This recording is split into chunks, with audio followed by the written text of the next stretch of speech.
आज हम मौजूद हैं फ्रेजिस कैफे में जहाँ पे ये शूट हो रहा है। यहाँ के वार्म और ब्यूटीफुल स्पेस में आप आकर अपना स्नैक्स और कॉफी को एंजॉय कर सकते हैं। आज के हमारे स्पेशल गेस्ट हैं डॉक्टर सुरविंदर सिंह, जिन्होंने सीएमसी लुधियाना से अपना एमडी और डीसीएस को कंप्लीट किया है और 40 सालों से ज्यादा इनको पीडियाट्रिशियन की प्रैक्टिस करते हुए हो गए हैं। आज के पॉडकास्ट में हमने इनसे ढेरों सवाल पूछे। आज के इस पॉडकास्ट को देखकर काफी पेरेंट्स के सवाल जिनके जवाब उनको मिलने वाले हैं। इस पॉडकास्ट को शुरू से लेकर एंड तक जरूर देखिए। डॉक्टर, हम बात करते हैं आजकल के बच्चों के बारे में। आजकल के जो बच्चे हैं वो आपको लगता है, पता ही है कि काफी ज्यादा एक्टिव है और उनके जो पेरेंट्स हैं वो उनको पैम्पर करने के चक्कर में कुछ ज्यादा ही ओवरली प्रोटेक्टिव हो गए हैं। कुछ वो बीच बीच में ना गलतियां भी कर जाते हैं। तो ऐसी कौन सी गलतियां हैं जो न्यू पेरेंट्स करते हैं और उनको वो नहीं करनी चाहिए? बहुत बढ़िया इंटरेस्टिंग सवाल है ये। सबसे पहली बात है कि पेरेंट्स की एक्सपेक्टेशंस आजकल बहुत हो गई हैं कि मेरा बच्चा हर चीज में फर्स्ट आए, क्लास में फर्स्ट, अगर रेस दौड़ रहा उसमें फर्स्ट आए, हर बार ट्रॉफी वही लेके आए। वो पॉसिबल है नहीं है। हर एक बंदा हर चीज में, पेरेंट्स भी हर चीज में परफेक्ट नहीं है, बच्चे भी परफेक्ट नहीं होंगे। सबसे ज्यादा जरूरी है कि बच्चों को बच्चों की तरह ट्रीट करना चाहिए। उनसे कोई बहुत ज्यादा मतलब है उनको डेढ़ चार रैट रेस जिसको कहते हैं उसमें नहीं डालना चाहिए। उनको अपने आप, जैसे प्लांट है, अगर अब कोई भी आप पौधा लगाओगे उसको पकड़ के तुम खींच के बड़ा नहीं कर सकते। उसको खाद डालनी पड़ेगी, उसको हवा, सनलाइट चाहिए, सब कुछ चाहिए। सिमिलरली बच्चों में भी है, अगर आप प्रॉपर उसकी परवरिश करेंगे तो they grow up very well mannered, अच्छे बच्चे बनते हैं, अच्छे इंसान बनेंगे और बाद में बच्चों पेरेंट्स के लिए बेनिफिशियल होगा। जैसे आपने बात करी कि हमें ना उसको जैसे परवरिश उस हिसाब से करनी चाहिए, तो इसका कोई साइंटिफिक रूल होता है कि उसके अकॉर्डिंग ही उसकी परवरिश होनी चाहिए कि अपने आप जैसा बच्चा है उसके अकॉर्डिंग उसको ट्रीट? वही मैं कहता हूँ, हम अब जब गाड़ी खरीदने जाते हैं तो उसका पहले चेक करते हैं कि माइलेज क्या है, इसका क्या है, इंजन सीसी क्या है, सब कुछ चेक करते हैं। 10 बार 10 दुकानें जाके फिर जाके हम अपनी गाड़ी सिलेक्ट करते हैं, चाहे स्कूटर हो, चाहे साइकिल हो, चाहे बड़ी गाड़ी हो।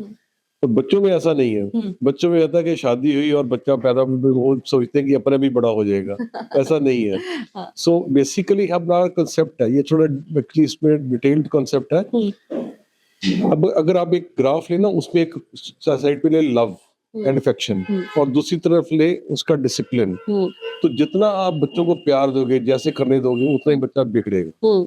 इसका बैलेंस होना चाहिए। आप जो है, जो हर फैमिली में मैं कहता हूँ कि एक मीटिंग कर लो, रूल्स कम से कम बनाओ, पर जो रूल्स बनाओ वो फॉलो करने चाहिए।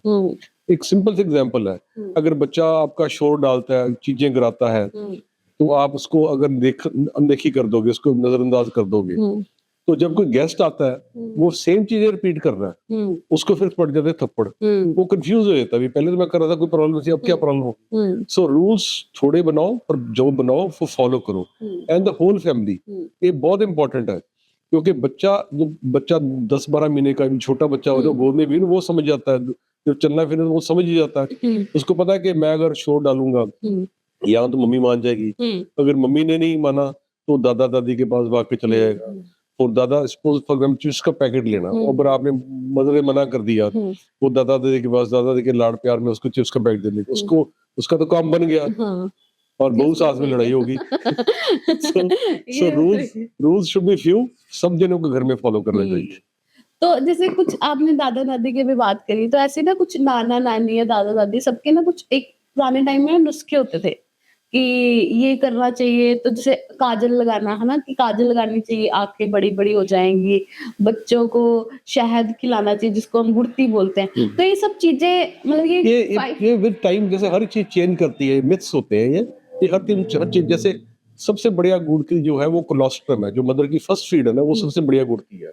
कोई शहद की जरूरत नहीं है, वो सब basically I would go to this extent of saying भी ये नॉनसेंस है। मतलब बेस्ट जो गुड़ती है उसकी मदर माँ का दूध है, जो पहला दूध था, उसमें बहुत सारे एंटीबॉडीज होते हैं जो उसको बाद में सारी कई महीनों के लिए प्रोटेक्ट करते हैं। अगर वो अपने उठा के फेंक दिया कि पतला दूध है, तो उसकी इम्यूनिटी ऑटोमेटिकली सफर करेगी।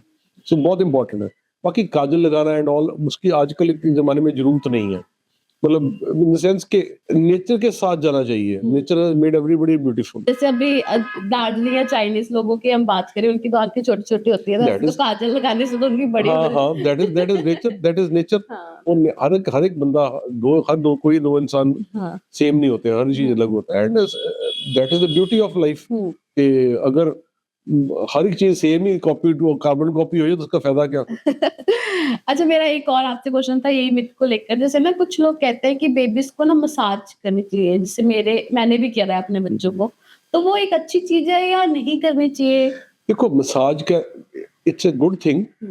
वन थिंग इज कि मसाज जो करनी है ना वो मदर को करनी चाहिए। अच्छा। मसाज का वो रगड़े से मतलब नहीं है, मसाज इज बॉन्डिंग। जैसे अडल्ट्स भी हैं वो हग करते एक दूसरे को, दैट इज नॉट भी उनको हग की है सच, मतलब कोई फिजिकल कांटेक्ट की जरूरत है। It is a very good way of bonding, उसमें प्यार मोहब्बत बढ़ता है। सेम बच्चे का है, अगर आपने कोई दाई बुला ली है, बाहर का बंदा बुला लिया, तो आपकी क्या बॉन्डिंग रहेगी उसकी। सो वो कंसेप्ट है कि जो मसाज करो, पर massage is more of A contact, उसका जेंटल जो होता है। पर ऑयल्स यूज करने चाहिए, सिंपल ऑयल्स, कोकोनट ऑयल हो गया कोई सिंपल से, वो कॉम्प्लिकेटेड ऑयल्स, जारी ऑयल जो मार्केट में जो मार्केट में वो that is just ad driven, वो नहीं होता। बेसिक थिंग इज चाहे मसाज ऑयल ना भी यूज करो, हाथ फेरना, स्पर्श जो है ना, वो most important thing is the contact जो बदल का है। ओके, मतलब ऐसा कुछ नहीं है कि आपका ऑयल आप मतलब मसाज करने से बच्चे इट इज द कंटैक्ट, जो मदर का कंटैक्ट है, वो मुझे आज पहली बार वो आपका प्यार फ्लो कर रहा है उसके अंदर। मतलब अगर अगर आप भी सोचो, अगर आप किसी पार्टी में जा रहे हो, आप अलग से बैठ जाओ, आप किसी बात ना करे, तो बंदा फील करता है डिप्रेस्ड। सेम है बच्चे का, अगर वो वैसे ही पड़ा है, उसको टच नहीं कर रहा, तो वो भी अंदर आफ्टर है, तो वो भी इंसान ही है ना। जो पप्पी होता है उसको भी हम प्यार करने पड़ते हैं, तो अपने बच्चे को क्यों नहीं करना चाहिए। और ये नहीं कोई दूसरे को हायर करके बुला लो कि तुम मसाज कर इसकी, उसका कोई फायदा नहीं है। मदर या फादर कर सकते हैं? हाँ, जो मर्जी, some any loving family member. Okay. So जैसे अभी आपने पहले बात करी मदर फीड की, जैसे कुछ मदर्स को, एक तो मुझे भी पता है कि ब्रेस्ट फीड जो मदर फीड होता है सबसे बेस्ट है, लेकिन कुछ मदर्स को नहीं आता है। ये सबसे बिगेस्ट मिथ ये है। हाँ। जो मदर प्रेग्नेंट हो सकती है, उसको जितनी फीड चाहिए उतनी आएगी। देयर इज नो रीजन, कोई साइंटिफिक रीजन ही नहीं है। कभी आपने सुना कि कोई गाय का बछड़ा हुआ हो तो उसको फीड ना एडिक्वेट आई हो? कभी नहीं होता, नेचर में होता ही नहीं है। ह्यूमन बींग्स, आदमी जो है वो अकेला इकलौता जानवर है सारे यूनिवर्स में जो किसी और जानवर का दूध पीता है। भगवान ने नहीं बनाया, भगवान ने बनाया हर एक इंडिविजुअल मदर को, और हर एक जानवर का मिल्क अलग अलग होता है। हम थोड़ा रिलीजियस सेंटीमेंट इसमें आ जाएगा, बट द फैक्ट इज कि हम कहते हैं काउज मिल्क, कई लोग कहते हैं हम काउज मिल्क जरूर पिलाएंगे, उसमें ब्रेन बढ़ता है। तो मैं कहता हूँ काउज कौन सा पढ़ लिख के बड़ी होती है, मतलब वो that is a myth totally.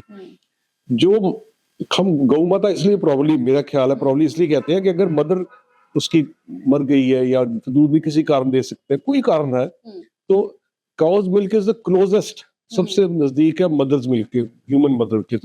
सो उसको हमने माँ मान दी है। नॉट दैट कि माँ से बड़ी होगी, माँ से बड़ी नहीं हो सकती कोई भी जानवर का। सो दूसरी बात ये है कि जैसे आपने सुना होगा गाय भैंस को टीका लगाते हैं दूध देने के लिए, वो ऑक्सीटोसिन हार्मोन होता है, वो हमारे ब्रेन में सिक्रीट होता है। दैट इज व्हाई हम कई बार कहते हैं कि जो मिल्क बनता है ना वो स्तन से नहीं बनता, वो ब्रेन से बनता है। जब बच्चा मदर को सक करेगा, ब्रेन से वो हार्मोन रिलीज होता है, जिससे मिल्क उतरता है। बच्चा ज्यादा सक करेगा, मिल्क ज्यादा प्रोड्यूस होगा। बच्चा फीड कम लेगा, वो कम हो जाएगा। दैट इज व्हाई अगर आप बॉटल शुरू कर दोगे, बॉटल का कंसेप्ट है कि बॉटल मुंह में पड़ गई, बच्चे को मेहनत करने की जरूरत ही कोई नहीं है, मिल्क अपने आप अंदर चले जाएगा। मदर फीड लेने के बच्चे को मेहनत करनी पड़ेगी, और हम शुरू से आदत डाल देते हैं उसको ना मेहनत करने की। सो अगर वो सक नहीं करेगा अगर बॉटल फीड लेने के बाद, तो हार्मोन कम हो जाएगा। बाद में अगर बिल्कुल सक करना बंद करेगा, हार्मोन नेचर कहता है इसको जरूरत ही नहीं है, मैं क्यों वेस्ट करूँ ये मिल्क, सो वो बंद हो जाएगी feed. So this is a misconcept. हर माँ को दूध जितना चाहिए वो आएगा ही आएगा। प्रॉब्लम ये होगी, एक तो ये कंसेप्ट है कि बच्चे का हर वक्त उसको जब भी रोता है उसको दूध पिला दो। रोना इज नॉट इक्वल टू भूख। रोता बच्चा उठाने के लिए कह रहा है, सुसु पोटी है, 100 रीजन है, पर ये नहीं कि हर बात हमने दूध पिला के चुप कराना उसको। इसके चक्कर में ओवर फीडिंग हो जाती है, फिर मदर कहती है कि मेरे को फीड नहीं आ रही तो बच्चा रो रहा है, बॉटल शुरू हो जाती है, उसका ना प्रॉब्लम बढ़ जाती है। तो इसकी कोई मेजरमेंट भी होती है कि कितना फीड बच्चे को देना है? अब मदर फीड पे मेजरमेंट यही है कि बच्चा अगर 6-7 बार सुसु खुल के कर रहा है, बच्चा कंफर्टेबल एक्टिव है एंड ग्रोथ उसकी हो रही है, that is why growth monitoring हर बार उसका वेट हाइट हेड साइज करो हर दिन में। अगर बढ़ रहा है तो बच्चा मतलब को अपने कपड़े छोटे हो रहे हैं, बढ़ रहा है तो बच्चा, हम क्यों खाते हैं? हम खाते हैं ग्रोथ के लिए, एक्टिविटी के लिए और अपनी ब्रेन ग्रोथ के लिए या जनरल हेल्थ के लिए। अगर बच्चा सारे पैरामीटर मीट कर रहा है, बढ़ रहा है, खेल रहा है, सब कुछ एक्टिव है, तो फिर उसको डाइट की क्या कमी रहेगी? हाँ, अगर अगर फॉर एनी रीजन, जैसे आजकल हर एक वर्किंग फैमिलीज हैं, then you have to give ऊपर का दूध देना पड़ता है। Again first year of life में ऑल ओवर द वर्ल्ड कहते हैं कि पहले साल में या मदर फीड दे, ऊपर का दूध जो है किसी भी पशु का दूध नहीं देना चाहिए। उसका सिंपल सा फंडा है, जो गाय बछड़े का वेट होता है एट बर्थ जो होता है वो होता है 30 kg, वो 6 महीने के अंदर 7 महीने के अंदर वो होता है 300 किलो। सो भगवान ने ये दूध बनाया 30 किलो से लेके 300 किलो तक पहुंचाने के लिए इन 6 months। बच्चे का वेट 3 किलो एवरेज बर्थ होता है, वो 10 किलो बाय 1 ईयर होगा। सो आप कभी भी अपनी डीजल गाड़ी में पेट्रोल नहीं डालोगे ये सोच के भी ये ज्यादा दौड़ेगी, और हम बच्चों में ऐसा कर रहे हैं क्योंकि वो बहुत हाई एनर्जी फूड है, उतनी एनर्जी बच्चे को चाहिए नहीं। होता ये है कि जो बच्चे ऊपर का दूध पीते गाय भैंस को वो मोटे हो जाते हैं, और हमारा एक ये बहुत निकम्मा कॉन्सेप्ट है कि जो मोटे बच्चे होते हैं हेल्दी बच्चे को फिट होना चाहिए। पहले 3-4 साल उसको मोटे करते रहो, फिर सारी उम्र का पंगा ही है, सारी उम्र जम जाते रहो तो भी बंदा पतला नहीं होता। सो ये कंसेप्ट बिल्कुल गलत है। सो वो जो है कि उसको फिट होना चाहिए, एंड जो गाय भैंस का दूध पी के वो बच्चे गोल मोटोल हो जाते हैं, मोटे हो जाते हैं बच्चे, पर वो दैट इज अनहेल्दी, क्योंकि उसमें हमारा पंजाब एंड इंडिया स्पेशली क्योंकि मिल्क डिपेंडेंट बहुत है, हम दूध हर चीज में दूध उसे देते हैं, उससे डायबिटीज हमारी हाइपरटेंशन रिलेटेड ये डायरेक्टली रिलेटेड है, दिस इज प्रूवन। वो एक चीज होती है मेटाबॉलिक स्विच, वो स्विच ऑन होता है पहले 3 साल में, अगर बहुत कैलोरीज दे दो वो बच्चा सारी उम्र फिर अपने वेट से लड़ता ही रहेगा हमारी तरह। अच्छा, तो जैसे अभी आपने बोला कि काउ मिल्क नहीं देना चाहिए, तो उसका अल्टरनेटिव क्या, फॉर्मूला फीड? फिर फॉर्मूला फीड देना पड़ता है, अगर मदर फीड ना हो कोई भी अच्छा फॉर्मूला ले लो विच मैचेस मदर फीड। बाकी है कि जैसे हम नॉर्मली कहते हैं कि 6 महीने के बाद 6 महीने तक बिल्कुल सिर्फ और सिर्फ मदर फीड, कोई पानी नहीं, कुछ नहीं हुआ, सिर्फ माँ का दूध पीना चाहिए। अगर आफ्टर 6 मंथ हम उसको खाने पीने के लिए शुरू कर देते हैं, जो घर में चीजें बनती हैं, अगेन पैकेज फूड की जरूरत नहीं, खाने पीने को नॉर्मल फूड। पर अगर बच्चा सपोजिंग वर्किंग मदर्स होती कुछ, देन वी कैन स्टार्ट, पहले आज से 20 साल जब हम पढ़ते थे तो 4-5 महीने पे शुरू कर देते खाना। ये इसका डिफरेंट साइंटिफिक रीजन है क्यों 6 महीने कर दिया, बट इसकी जगह है कि आप 4 महीने के बाद उसको खाने पीने को शुरू कर सकते, रादर देन उसको गाय भैंस का दूध अगर आप अफोर्ड नहीं कर सकती, क्योंकि जितने फॉर्मूले थे थोड़े से महंगे तो होते ही। सो वो ये कंसेप्ट है। सो अभी जैसे आपने कहा कि 6 महीने के बाद हम उसको या 5 महीने के बाद थोड़ा बहुत दे सकते हैं सॉलिड, तो उसमें क्या क्या चीजें हैं जो हम बेबीज को देना चाहिए हर मंथ के अकॉर्डिंग? हाँ, देखो ऐसे है, जब बच्चा 5 to 6 मंथ का हो जाए उसको जो सेमी लिक्विड फॉर्म जो भी चीज आप यूज करते हैं उसको सेमी लिक्विफाई करके वो खिला सकते हैं। जैसे कोई भी दाल बनती है उसको दाल को प्यूरी करके मैश करके वो दे दो। घर में जो भी सब्जी बनी उसमें हल्का सा 1 चमचा दूध या दही का पतला सा दही डाल के फोक के साथ मैश करके दे दिया, एप्पल प्यूरी करके दे दिया, जो फ्रूट जो है आपका है वो फोर्क के साथ मैश करके उसको थोड़ा थोड़ा सेमी लिक्विड, अभी सॉलिड नहीं देने, सेमी लिक्विड, क्योंकि बच्चा भी खाने की कोशिश करेगा। 4 मंथ्स के बाद जो भी चीज बनती है घर में वो आप सेमी लिक्विड फॉर्म में दे सकते हैं। सॉलिड इसलिए नहीं कि बच्चा चोक ना कर जाए। नंबर 2, क्वांटिटी मैटर नहीं करती, चाहे आधा चमचा खाए चाहे 1 चमचा खाए। जैसे दाल होगी पतली सी दाल दे दी, जो भी सब्जी मैश की जा सकती वो दे दो, जो फ्रूट पल्पी होते वो मैश कर दे दिया। अगर चिकन खाते हैं चिकन का ब्रॉथ दे सकते हैं, अगर एग खाते हैं अगर फूड फैमिली की एलर्जी नहीं है तो एग योग का पतला सा करके दे सकते हैं। सो पतली चीज जो मर्जी। अब देखा गया कि अगर एक चीज दो आप 3-4 दिन बच्चा नहीं सप लेगा, चौथे दिन ले लेगा। हम क्या है, हम सोचते हैं कि हमने खाना खिलाया पहली बार बच्चा खा ले, नहीं तो और चीज ट्राई कर लो, पर सेम फ्लेवर 3-4 दिन ट्राई करोगे, चौथे दिन बच्चा खा लेगा। क्वांटिटी मैटर नहीं करती। एक चीज देके 3-4 दिन उसके लिए इंपॉर्टेंट है कि आपको पता चल जाएगा कोई चीज उसको सूट नहीं करती, कोई एलर्जी है, यू कम टू नो। 3-4 दिन नई चीज ऐड कर दी, आफ्टर फ्यू डेज फिर मिक्स एंड मैच। ये हिट एंड ट्रायल प्रोसेस है। इसका कोई आप मेरे को आता है डाइट चार्ट दे दो जी, अगर मैं कहूँ ये डाइट चार्ट में ये दे दो बच्चा ना खाए तो उसका कोई फायदा नहीं। सो आप अल्टीमेट एम है कि आफ्टर 1 ईयर ऑफ एज बच्चा जो घर में बनता है वो सब कुछ खाए, जो फैमिली पॉट हम कहते हैं उसमें से सब कुछ खाए। सो ये जरूरी मैं आपको कहूँ भी, ये मतलब वो कंसेप्ट है आजकल भी, एवोकाडो दे दो जी, ये कर दो, वो कर दो, जो घर में आप खाते हो वो दो उसको।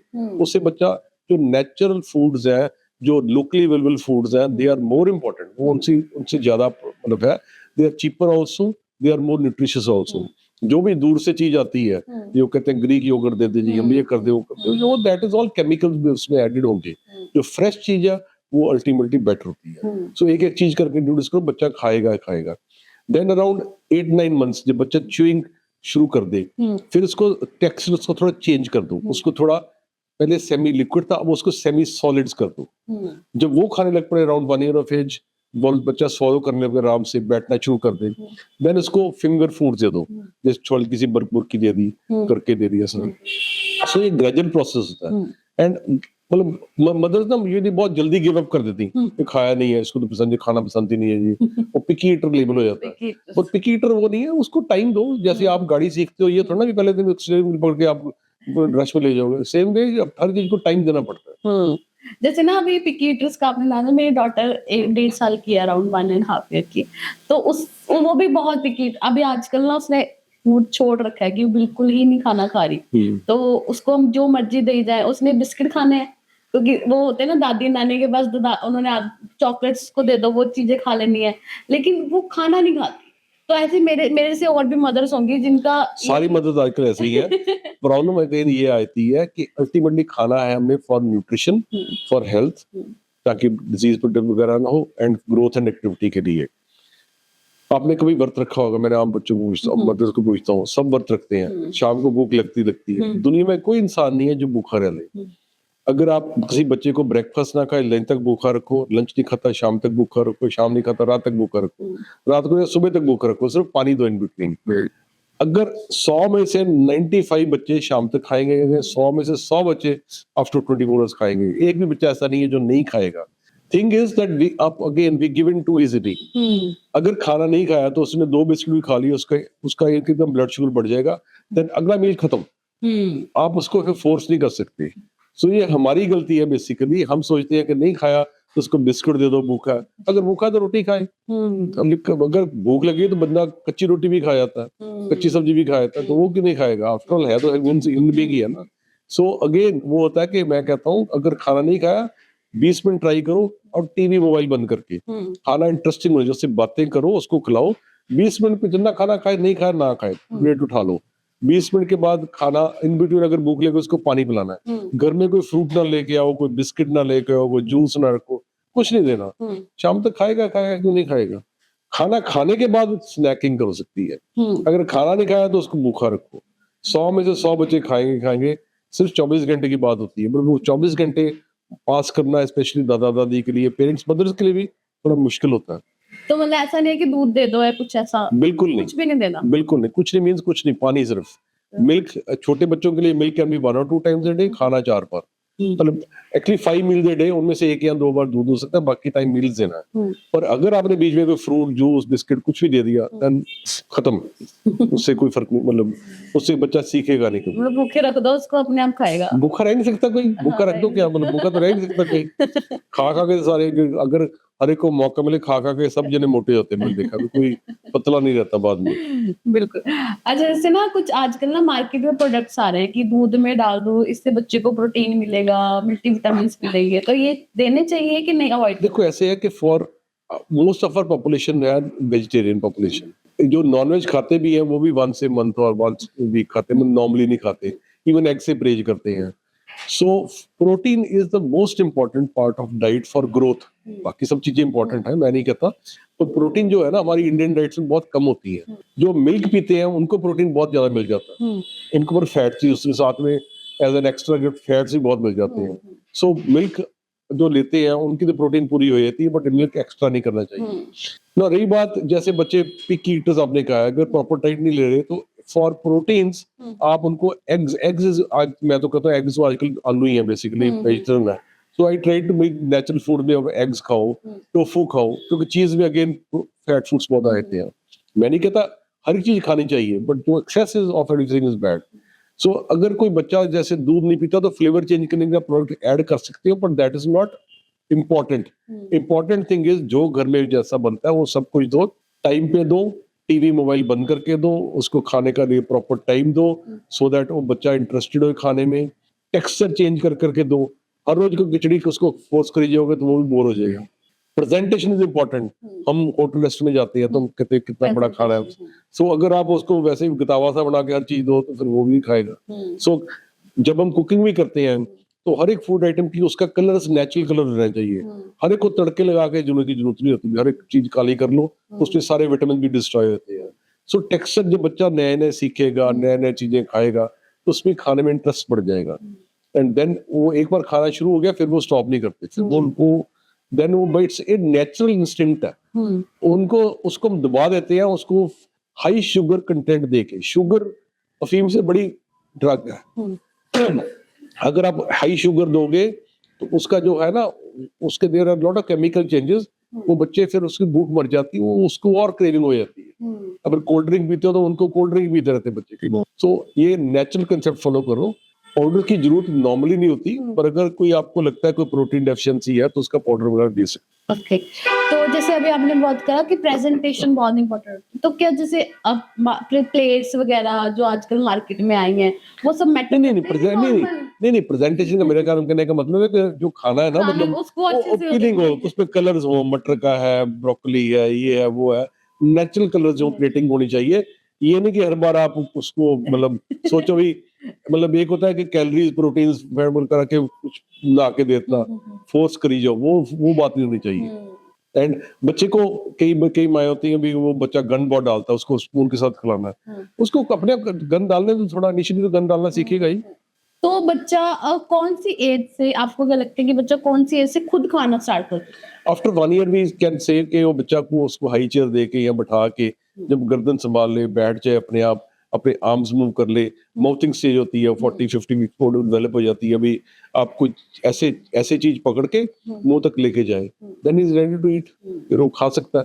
क्वांटिटी मैटर नहीं करती, उसको हेल्प करना पड़ेगा, बट वो अपने आप खा सकता है उस टाइम। खुद खिलाना चाहिए बच्चों को कि अगर वो खुद बच्चा आप खुद खाए खाना तो वो ज्यादा बेटर है?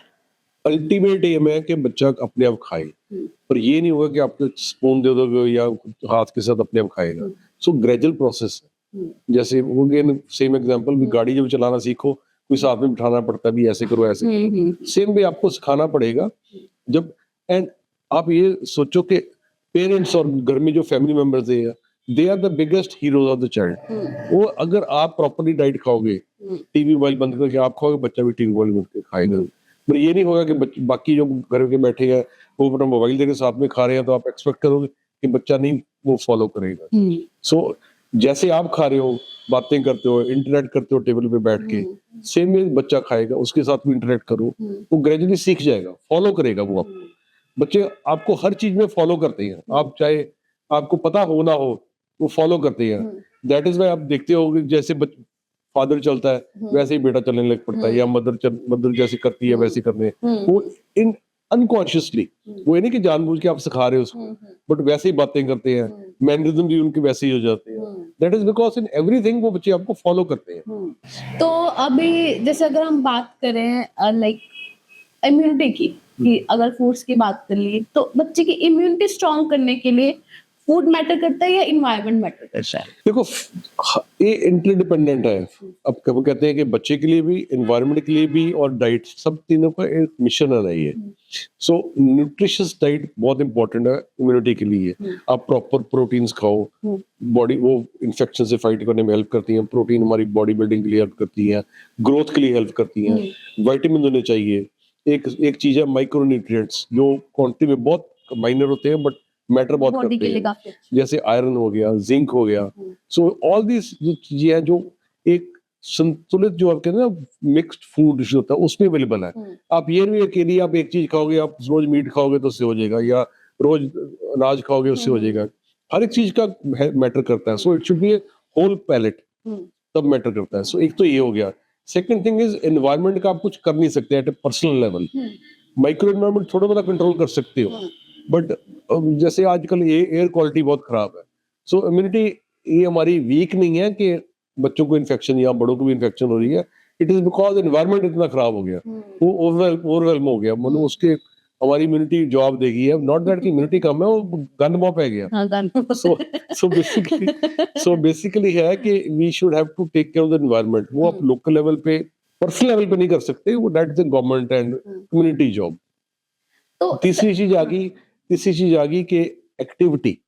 आजकल है कि one of the major factors is कि हम जब छोटे होते थे, हम कोई पिट्ठू गरम खेल रहा है, कोई कुछ कर रहा है, कुछ वैसे, मतलब जिसका कोई एम नहीं है। आजकल सब कुछ पर्पस ड्रिवन हो गया। अगर बच्चा खेलने भी जा रहा है तो वो क्रिकेटर बनना चाहिए, या वो टेनिस स्टार बन जाए, वो उसका वो टूर्नामेंट जाकर लड़े। मतलब ये पिट्ठू गरम में क्या टूर्नामेंट होगा? सो दैट जो नॉर्मल स्ट्रीट एक्टिविटी होती है ना, वो बहुत इंपॉर्टेंट है। उसके साथ बच्चों के साथ खेलेगा, उसकी इम्यूनिटी बेटर बढ़ती है। हम ये सोचते हैं कि अगर हम आइसोलेटेड रखेंगे, नहीं होना, ऐसे नहीं होगा। वो इन्फेक्शंस ले लेके इम्यूनिटी थोड़ी बढ़ती है। हाँ। तो अभी जो इम्यूनिटी की बात करें ना, कुछ लाइक मेरे को भी है, कुछ मे भी शायद और भी पेरेंट्स होंगे, ये सवाल था मन में, शायद मैंने आपसे एक बार पूछा भी था कि डॉग को रखना चाहिए कि नहीं रखना चाहिए छोटे बच्चों के साथ। तो कैसे कोई भी पेट्स है, उससे थोड़ा बहुत तो एलर्जीज, इन्फेक्शंस होती हैं, एलर्जीज स्पेशली डॉग हेयर से। पर ये देखा गया कि अगर डॉग रखा हो ड्यूरिंग प्रेगनेंसी, उससे उसकी मदर की और बेबी की बाद में जो आएगा, उसकी इम्यूनिटी बेटर हो जाती है। अच्छा। अगर उसके जो बच्चा बढ़ रहा है जब तब डॉग लिया, तो then chances of allergies are there. So pregnancy में जैसे इसका बड़ा इंटरेस्टिंग कॉन्सेप्ट है। जैसे जो मदर, दैट इज वो कहते हैं ना, मदर को सब कुछ खाना चाहिए ड्यूरिंग प्रेगनेंसी। जो प्रेगनेंसी में मदर खाती है ना, उसके केमिकल जो हैं वो बच्चे में भी जाते हैं, एंड बच्चा भी बाद में एक्सेप्ट करता है। जो मदर टिंडे नहीं खाती, वो बेबी भी टिंडे नहीं खाएगा। जो मदर करेले नहीं खाता, वो बेबी नहीं करेले खाएगा। इट इज नॉट दैट कि उसको, मतलब मदर नहीं खिला रही उसको, बेसिकली वो टेस्ट ही नहीं आया। हाँ, उसको टेस्ट नहीं आया in during pregnancy. So same way जो एलर्जन एक्सपोज मदर होती है, मदर एंटीबॉडीज उसके अगेंस्ट बनाती है, वो बेबी में भी पास हो जाती है, एंड वो एलर्जीज बाद में कम होती है। सो ये बड़ा इंटरेस्टिंग कॉन्सेप्ट है कि प्रेगनेंसी में होगा, वैसे ही बाद में बच्चा मतलब प्रेगनेंसी की बात करते हैं कि जो आप 9 मंथ प्रेगनेंसी के होते हैं, उस सिचुएशन में जैसे जैसे मतलब आपको लगता है कि जैसे आप बोल रहे हैं कि जैसे डॉग रखना एंटीबॉडीज मदर बनाती है, तो वो बहुत इंपॉर्टेंट टाइम होता है आगे चल के बच्चे के लिए। ये तो एक पर्सनल हो गया ना भाई, अगर बाद में डॉग रखना तो रखना ही रखना है, तो क्या करें? नहीं सिर्फ डॉग की नहीं बात करी, मतलब वैसे जनरली ही बात कर हाँ, जनरली मैं 9 मंथ्स की प्रेगनेंसी मैटर करती है बहुत better. Actually we call it first 1000 days pregnancy and first 3 years of life. ये पहले 1000 साल होते ना, मतलब स्टार्टिंग फ्रॉम कंसेप्शन, मतलब मैं बर्थ पे नहीं कह रहा, कंसेप्शन से लेके अगले 1000 दिन होते हैं, ये फॉर लाइफ लॉन्ग हेल्प करते हैं। नॉट जस्ट फॉर इम्यूनिटी, हमारी इम्यूनिटी है, हमारे इंटेस्टाइन में बैक्टीरिया होते हैं जो वो किस तरह के हैं, क्योंकि अब कंसेप्ट आपको पता चला गया होगा, जो गट डिस्बायोसिस होता है, इरिटेबल बाउल सिंड्रोम, वो हमारे बर्थ टाइम पे डिसाइड हो जाता है कि बैक्टीरिया कौन कौन से होंगे, एंड वो जिनकी बैक्टीरिया खराब हो उनको प्रॉब्लम सारी उम्र की रहती है। सो ये फर्स्ट 1000 डेज जैसे एक फाउंडेशन है, कोई बिल्डिंग बनाते हो आप, जैसी फाउंडेशन बनाओगे बिल्डिंग वैसी खड़ी होगी। अगर फाउंडेशन वीक है आपकी, तो बिल्डिंग तकड़ी नहीं खड़ी कर सकते। सो सेम भी ये फर्स्ट 1000 डेज जो होते हैं, इसमें आप स्ट्रॉन्ग फाउंडेशन ले कर लो for immunity, for general health, for activity. आपकी हैबिट्स क्या है, अगर आप केयरिंग पर्सन है, केयरिंग एनवायरनमेंट है, तो आप केयरिंग हो जाएंगे।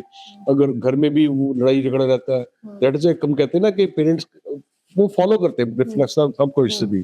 सो घर में माहौल कैसा, वो लेटर ऑन बच्चा लड़ाकू निकलेगा, गुंडा निकलेगा, कैसा निकलेगा कि अगर अगर अगर आप पेरेंट्स का हेल्प करते हो अपने पेरेंट्स की, बच्चा भी आपकी हेल्प करेगा। दैट्स वो सारा इंटरलिंक्ड है विदाउट वॉइसिंग इट।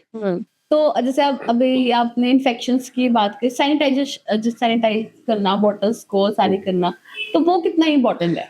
किसी भी sanitization is very important. Infections तो जो मर्जी कर लो, अब हमारे होंगी। सो मैंने पहले बताया, जैसे बच्चा वैसे ही बड़ा होगा, थोड़ी बहुत इन्फेक्शंस है, पर मैंने सैनिटाइजर का मतलब आप साफ सुथरा रहना अलग चीज है, और हर चीज में अपना करना भी ये है कि हो गया ये क्यों हो गया, वो अलग चीज है।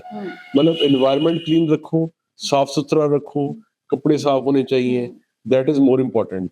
अब हर चीज आप बॉईल करी जाओ, या उसमें कोई डिटर्जेंट, एंटीसेप्टिक डिटर्जेंट, या हर चीज कोई भी चीज छुई है एंटीसेप्टिक यूज करो, वो नहीं मैं कह रहा।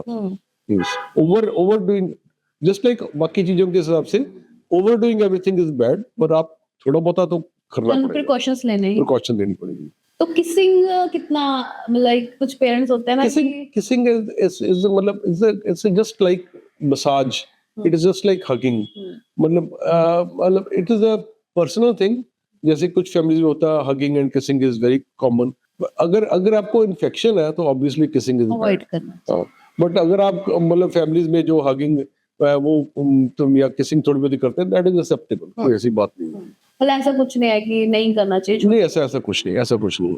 बस इनफैक्ट अगर इन्फेक्शन है तो फिर डेफिनेटली फिर तो लिफ्टिंग इज आल्सो बैड। मतलब हगिंग जैसे हमारे पुराने होता था ना, किसको इन्फेक्शन है वो उसको दूसरे कमरे में बिठा देते थे, इन्फेक्शन स्प्रेड ना करे। स्क्रीन टाइम की अब बात करते हैं कि कौन सी एज में screen time avoid. Screen time छोटे बच्चों में 0 होना चाहिए, बिलो 1 ईयर ऑफ एज, क्योंकि उसका कोई मतलब नहीं है। अब आम ही आता है कि बच्चा खाना खाते समय स्क्रीन देखता ही देखता है, नहीं तो रोटी नहीं खाएगा जी। जब स्क्रीन नहीं थे तभी तो लोग रोटी खाते थे। ये हमारा टोटल अगेन ये मिथ है, मतलब बच्चा खाना नहीं खाएगा जी, नहीं खाएगा तो भूखा रहेगा, एक दिन बाद खा लेगा। खाना खाते समय स्क्रीन टाइम टोटली ऑफ। बच्चों में जो ग्रोइंग एज में होता है 1.5 से 2 घंटे टोटल स्क्रीन टाइम मैं कह रहा हूँ, चाहे मोबाइल हो, चाहे लैपटॉप हो, चाहे टीवी हो, ये हो गया 2 घंटे से ज्यादा बिल्कुल नहीं। Second thing is unsupervised screen time.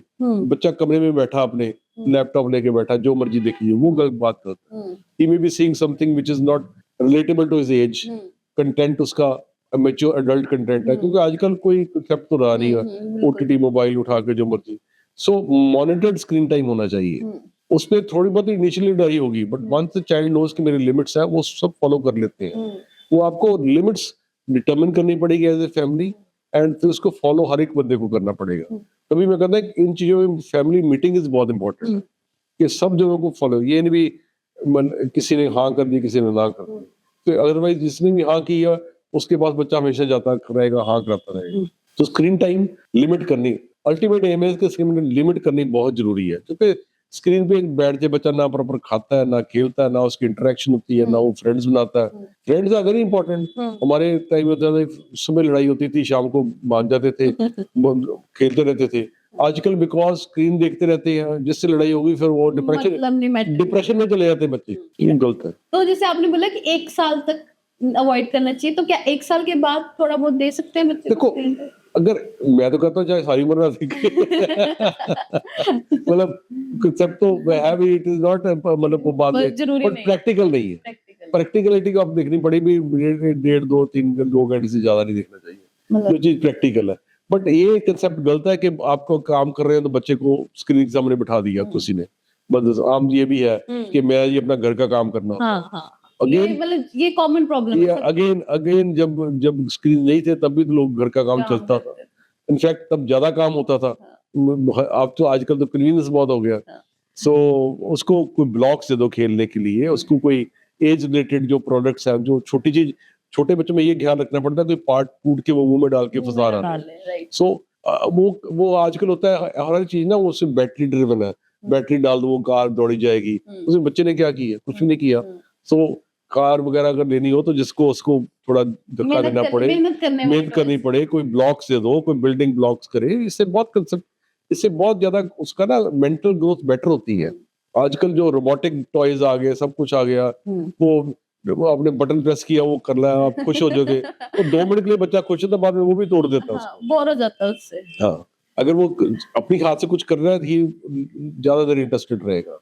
तो कौन-कौन से ऐसे एक्टिविटीज है तो जो वो क्या ना, आपको एक्टिविटी ज्यादा पैसे खर्चने की जरूरत नहीं होती। यू कैन सिंपल ब्लॉक्स है, वो ले लो। कोई भी स्टोरी बुक है उसको दे दो, चाहे वो फोटो ही देख रहा है, कुछ ना कुछ तो कर रहा है ना, बिजी। अगर आपको स्टोरी बुक दे दोगे, वो उसका पेज पलट रहा है, इसमें वो बहुत कुछ सीख रहा है। होल्डिंग पेपर, उसको कैसे टर्न करना है, वो फाड़ नहीं रहा। मतलब आई हैंड कोऑर्डिनेशन बहुत ज्यादा यूज होती है। सो नेक्स्ट है कोई भी उसको टॉय जिसको घसीट के चलाना हो, ट्रॉली सी होगी, कुछ भी, उसको anything can be made into toy. आपको कोई टॉय बहुत सर्च करने की जरूरत नहीं होती। अगर इज वेरी इंटरेस्टेड, फिर आप कई चीजें आती हैं, जैसे जोड़ के आपने कोई स्मॉल पार्ट्स उसको जोड़ के आपने हाथी बना लिया, कुछ ये शेप बना ली, कोई ट्रायंगल बना लिया।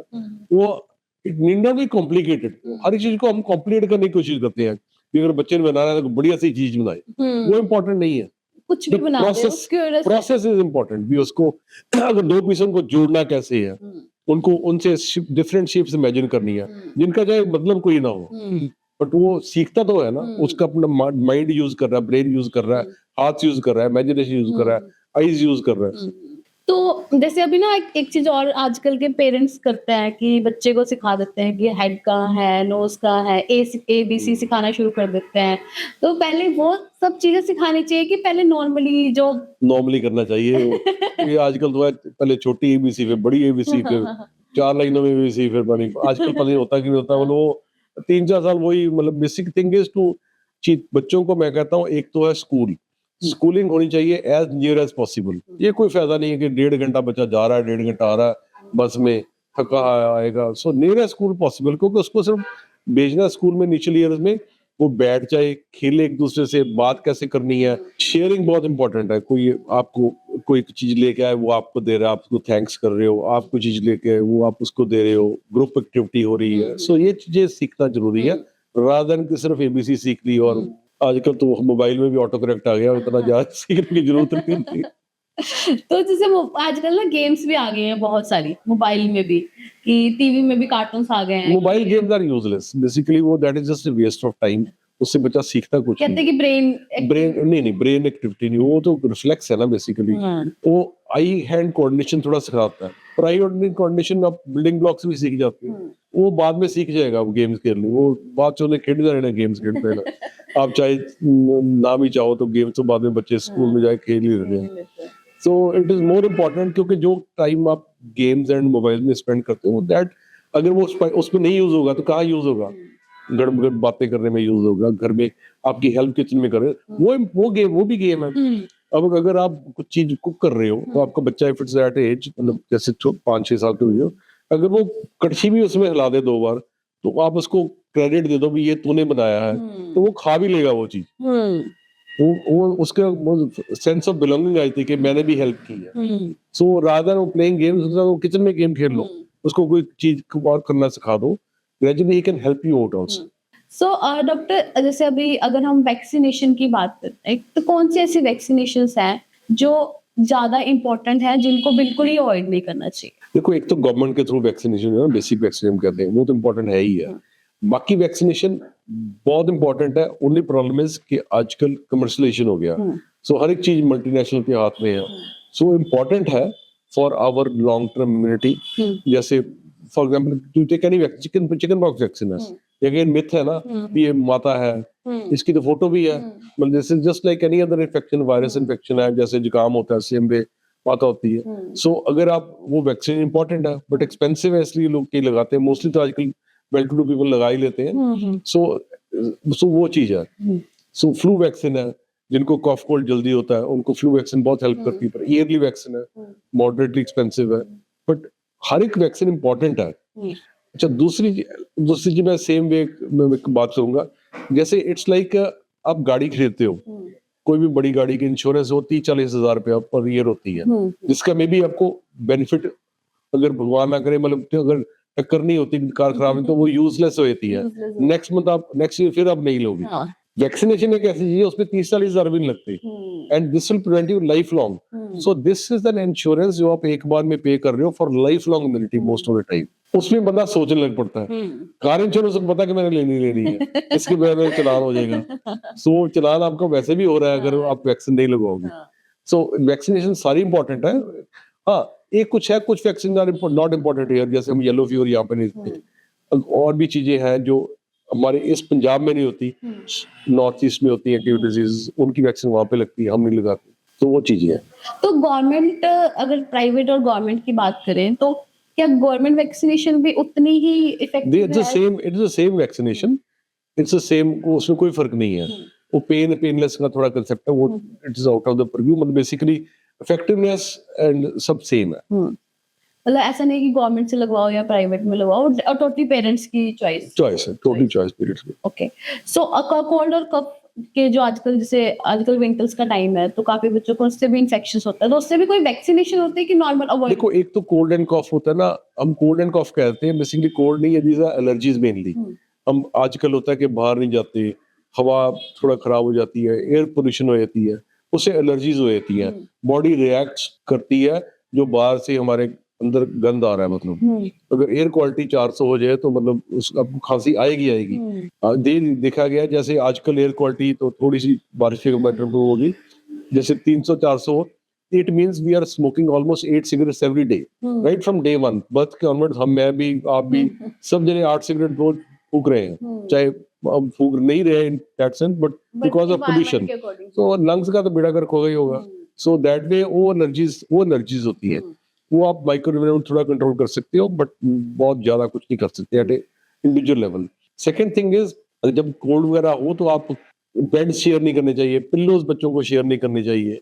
एक कहता है, एक मिथ है कि 2 बीमारियां बहुत कॉमन है इंडिया में, एक कहता है ठंड लग गई है, एक कहता है दांत निकाल रहा है बच्चा। हर एक चीज इसमें घुसोड़ देते हैं। ठंड का कोई कंसेप्ट नहीं है, ठंड के कारण कोल्ड नहीं होता। कोल्ड है रनी नोज एंड चीखे आना, उसका ठंड के साथ ये नहीं भी जो हम बर्फ पड़ रही है वहां पे वो जुकाम ही उनको रहता है।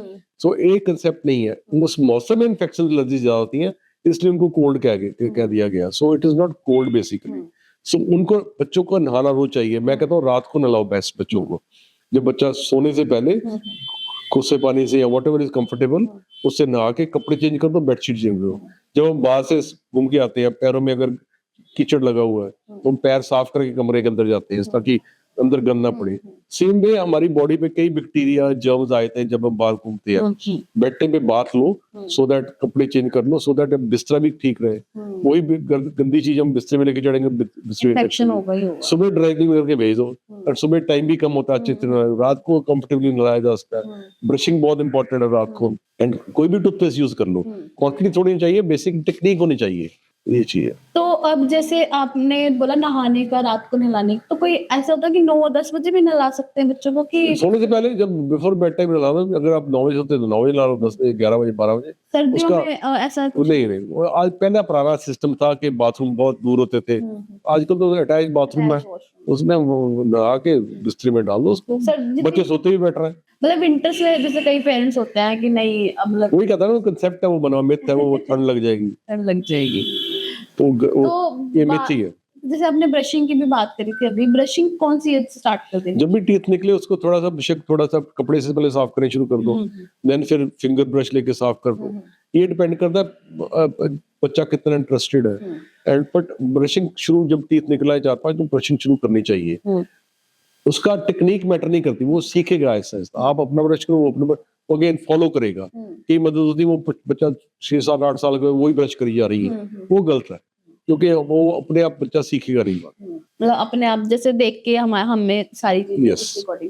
तो कौन सी टाइम पे जैसे कुछ पेरेंट्स ना अवॉइड कर देते हैं चीजें, कि ऐसी कौन सी कोई चीजें हैं, मेडिकल कंडीशन है जो बच्चों को नहीं, जैसे ऑटिज्म जिसे हम बोलते हैं, तो उसके क्या क्या सिम्टम होते हैं, इससे पता लग जाए? बहुत कॉम्प्लिकेटेड बेसिकली है कि बच्चा अगर ग्रो ठीक कर रहा है, अगर इंटरेक्ट प्रॉपर कर रहा है, आपको बेसिकली देखना है भी कब आप पूछ रहे हैं बेसिकली भी कब आपको सलाह लेनी चाहिए। मेन थिंग इज कि बच्चे का ग्रोथ दिखनी चाहिए। सो घर में भी ग्रोथ दे सकते हैं, जो बच्चा खड़ा होना है उसका वेट रिकॉर्ड रखो एवरी मंथ, या हाइट का रिकॉर्ड एवरी 3 मंथ रखो। अगर बच्चा ग्रो नहीं कर रहा फॉर 3 मंथ्स उसको दिखाओ। अगर आप इंटरेक्ट नहीं कर रहा बच्चा, कोई आया वो चुप करके बैठ रहा है, कोई बातें नहीं कर रहा, then there's a problem। जब अगर by 2 years of age बच्चा पानी दे दो, रोटी दे दो, बहुत सिंपल सेंटेंसेस बोलने चाहिए, वो नहीं कर रहा, then there's a problem। ये not just for autism, in general also these are, आप कह सकते हैं रेड फ्लैग्स हैं, ये डेंजरस साइंस है कि बच्चे को प्रॉब्लम हो सकती है। और या बच्चा बहुत जल्दी, उसका स्कूल बहुत ज्यादा मिस होता है, ये बच्चा जो खेलते नहीं है किसी बच्चे के साथ, क्योंकि हमारा आजकल सोशल लाइफ है, बेसिकली इंटरेक्शन होना बहुत इंपॉर्टेंट है। जो बच्चा इंटरेक्ट नहीं कर रहा उसको प्रॉब्लम हो सकती है, मैं नहीं ये कहता। सो उसके लिए गाइडेंस आपको लेनी चाहिए। चलिए, आपसे इतने सारे क्वेश्चंस का आंसर लेके मेरे को बहुत अच्छा लगा। काफी पेरेंट्स को भी ये सुन के, जो सुन रहे होंगे इस पॉडकास्ट को, काफी सवालों के जवाब मिल गए होंगे। अगर आप भी ऐसे इन्फॉर्मेटिव पॉडकास्ट देना चाहते हैं तो फॉलो करो हमारे चैनल को। So thank you doctor. Thank you so much. Thank you.